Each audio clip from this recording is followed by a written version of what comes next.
Hi everyone, ఎలా ఉన్నారు అందరూ? I hope everyone is fine. నా పేరు పావని. వెల్కమ్ టు అందమైన ప్రేమలు యూట్యూబ్ ఛానల్. సో ఈ రోజు చెన్నైలో మేము ఎక్కడికి వెళ్తున్నాము అంటే కపాలేశ్వర స్వామి టెంపుల్ కి అయితే వెళ్తున్నాము. యాక్చువల్ గా కపాలేశ్వర స్వామి టెంపుల్ విజిట్ అనేది మా ప్లాన్ లో లేదు. మేము వేరే చోటికి వెళ్ళాలనుకున్నాము. బట్ అనుకోకుండా ఆ ప్లాన్ అనేది చేంజ్ అవడం వలన ఎక్కడికి వెళ్ళాలి అనేసి అనుకుని కపాలేశ్వర స్వామి టెంపుల్ అప్పటికప్పుడు స్టార్ట్ అయిపోయాం అన్నమాట. సో చూసారు కదా, కపాలేశ్వర స్వామి టెంపుల్ కి అయితే మనం వచ్చేసాం ఇప్పుడు. సో చాలా ఎత్తైన గోపురము, పెద్ద గోపురం అయితే ఉన్నది. అండ్ టెంపుల్ కూడా చాలా విశాలంగా, తమిళనాడులో టెంపుల్స్ అన్ని చాలా విశాలంగా పెద్ద పెద్ద గోపురాలతో ఉన్నాయి. ఏ టెంపుల్ చూసినా అలానే ఉన్నాయి. చాలా అంటే మనకి ఎక్కడ మన వైజాగ్ లో ఒకటో రెండో మూడో టెంపుల్స్ ఇలా ఉంటాయి. ఇక్కడైతే అన్ని టెంపుల్స్ మోస్ట్లీ ఇలానే ఉన్నాయి మేము వెళ్ళిన టెంపుల్స్. నెక్స్ట్ అయితే మేము కపాలేశ్వర స్వామి టెంపుల్ దర్శనానికి అయితే వచ్చేసాము. యాక్చువల్ గా ఆ రోజు మాకు తెలీదు, ఆ రోజు ప్రదోషం అంటాం. తమిళియన్స్ ప్రదోషం రోజు ఉపవాసం అది ఉండి ఈశ్వరుని టెంపుల్ కి అయితే వెళ్తారు. మేము అనుకోకుండా ఆ రోజు మేము వచ్చాము. బట్ మాకు ఆ రోజు గుళ్ళో ఒకరు చెప్పారు ఇలా అనేసి, ఈ రోజు ప్రదోషము, అందరూ ఇలా ఈవినింగ్ వచ్చి దీపారాధన అది చేసుకుంటారంట. మార్నింగ్ నుంచి ఈవినింగ్ వరకు ఫాస్టింగ్ ఉంది. సో మేము అనుకోకుండా ఆ ఆ స్వామి దర్శనం అయితే మాకు జరిగింది.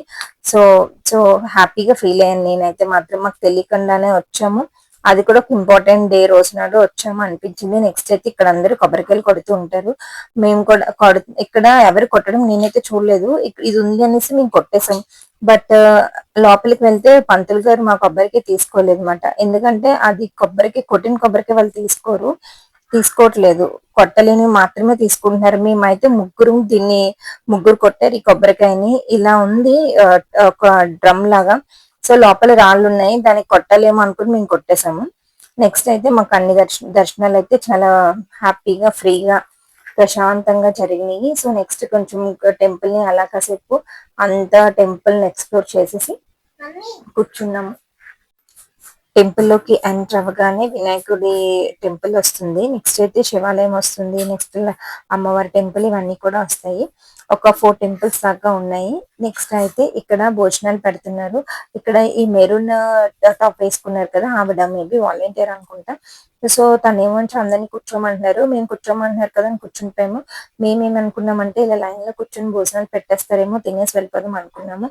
మోస్ట్లీ నాకైతే దేవుడి ప్రసాదం అంటే ఇష్టము. సో అందుకని అందరం కూర్చున్నాము. బట్ తర్వాత తెలిసింది ఏంటంటే వాళ్ళు ఒక టోకెన్స్ అనేవి ఇస్తారు.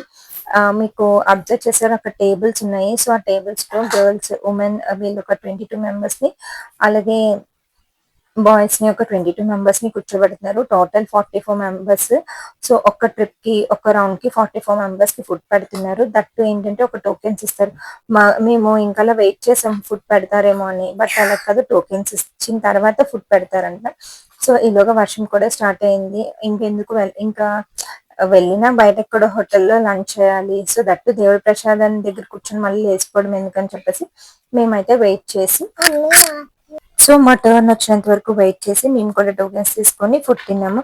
వేడి వేడి అన్నంలో సాంబార్ వేసి పెట్టారు, చాలా బాగుంది. చక్కగా దేవుడి ప్రసాదం కూడా తినేసి నెక్స్ట్ ఇక్కడ ఏంటేంటి ఉన్నాయి అన్నది ఈ పక్కన ఉన్న అతను బ్లూ షర్ట్ వేసుకున్న అతను మా హస్బెండ్ చెప్తున్నారు.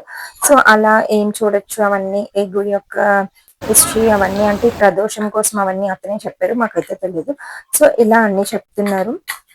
ఇదిగోండి టోకెన్స్ ఇస్తున్నారు లైన్ లో ఉన్న వాళ్ళకి. అండ్ కొంచెం ఓల్డ్ ఏజ్ పీపుల్స్ ఉంటే వాళ్ళకి కొంచెం ఫస్ట్ ప్రయారిటీ ఇచ్చి వాళ్ళకైతే టోకెన్స్ ఇస్తున్నారు.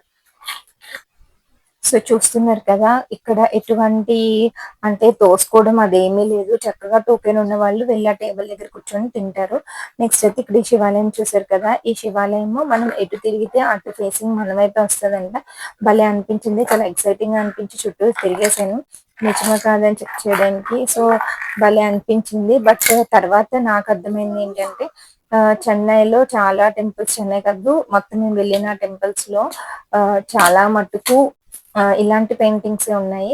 సో తర్వాత ఫస్ట్ లో ఉన్న ఎక్సైట్మెంట్ అంతా అనిపించలేదు. తర్వాత నెక్స్ట్ అయితే మేము అక్కడ నుంచి బ్యాక్ అయితే రిటర్న్ రూమ్ కి అయితే వెళ్ళిపోయాము. రూమ్ కి వెళ్ళిపోయి సమ్ లగేజ్ కొంచెం ప్యాక్ చేయాల్సి ఉంటే ప్యాక్ చేసేసుకొని నెక్స్ట్ అయితే స్టేషన్ కి వెళ్ళిపోయాము. చెన్నై ఎగ్మోర్ ఇప్పుడు చెన్నై నుంచి ఇప్పుడు శ్రీరంగం వెళ్ళబోతున్నాము. సో శ్రీరంగం వెళ్ళడానికి మేము ఇప్పుడు ట్రైన్ 3:30కి రిజర్వేషన్ చేయించుకున్నాము. 3:30కి ట్రైన్ మాది శ్రీరంగం ట్రైన్. సో వెళ్ళడానికైతే మేము స్టేషన్‌కి వచ్చేసాము. ప్రతిసారి ఒక హాఫ్ అన్ అవర్ ముందే స్టేషన్‌లో ఉంటాము. ఎందుకంటే తెలియలేని ప్లేస్‌లో హడావిడి పడే కంటే కొంచెం ఒక హాఫ్ అన్ అవర్ ముందు వెళ్లి నిదానంగా అన్నీ తెలుసుకుంటే మంచిదని చెప్పేసి మేమైతే ఒక హాఫ్ అన్ అవర్ ముందే వెళ్తున్నామన్నమాట. సో మేము వెళ్ళిన ట్రైన్ అయితే చాలా బాగుంది. చాలా నీట్ గా మెయింటైన్ చేస్తున్నారు. ప్రతి హాఫ్ అన్ అవర్ కి వచ్చి క్లీన్ చేస్తున్నారు. చాలా బాగుంది ట్రైన్ అయితే, మాకు బాగా నచ్చింది. సో మేమైతే ఈ ట్రైన్ ని, అంత నీట్ గా ఉన్న ట్రైన్ ని మనం పాడు చేయకూడదు అని చెప్పేసి మేము ఏం తిన్న, మోస్ట్లీ మేము చాలా బాగా ఆకలిస్తుంది కూడా. ఎందుకంటే 5 5:30 టైంకి స్నాక్స్ తింటాం కదా. సో ఇలాంటి కవర్ ఒకటి పెట్టుకొని ఆ కవర్ లోని మా చెత్తంతా వేసామన్నమాట. ఏదైతే ఉందో మేము తిన్న chips packet covers, water bottles, so అవన్నీ వేసాము.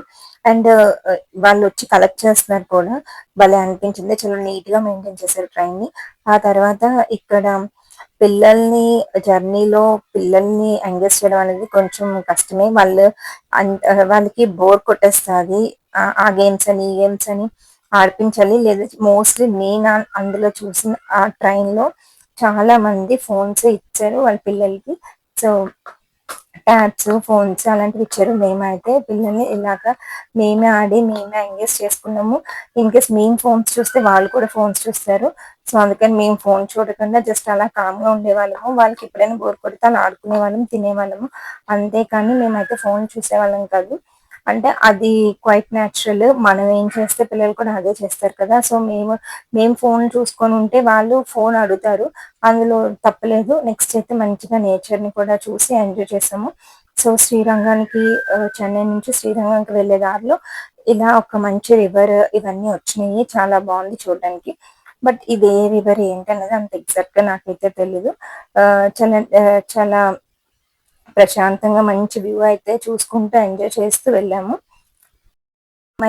మేమైతే ట్రైన్ జర్నీ చాలా బాగా ఎంజాయ్ చేసాము. మంచి వ్యూ చూస్తూ స్నాక్స్ మేము తీసుకెళ్ళిన స్నాక్స్ తింటూ, మా అత్తయ్య అయితే పువ్వులు కుట్టుకుంటూ చాలా బాగా ఎంజాయ్ చేసాము అందరం. సో నెక్స్ట్ మేమైతే శ్రీరంగం వెళ్తున్నాము. శ్రీరంగంలో ఏం చూసామో, ఎక్కడికి వెళ్ళాము అనేది నెక్స్ట్ వీడియోలో చూపిస్తాను. ఈ వీడియోని ఇక్కడ ఎండ్ చేస్తున్నాను. ఇంకా మన ఛానల్ ఎవరైనా సబ్స్క్రైబ్ చేసుకోకపోతే సబ్స్క్రైబ్ చేసుకోండి. Okay, bye bye.